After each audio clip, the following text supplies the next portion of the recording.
And इसको मैंने bake करने के लिए रखना है। अब इसके बबल्स भी ख़त्म करने हैं मुझे।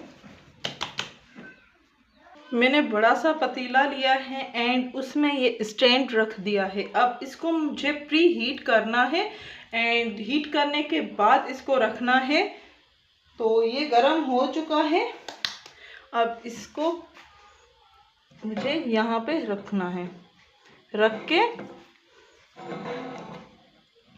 तकरीबन आधे घंटे के लिए छोड़ दूंगी ताकि ये बेक हो जाए।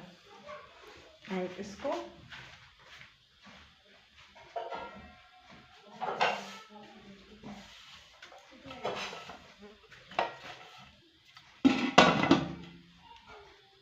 तकरीबन आधे घंटे के लिए मुझे छोड़ दूंगी एंड फिर आधे घंटे के बाद चेक करेंगे कि हमारा केक बेक हुआ कि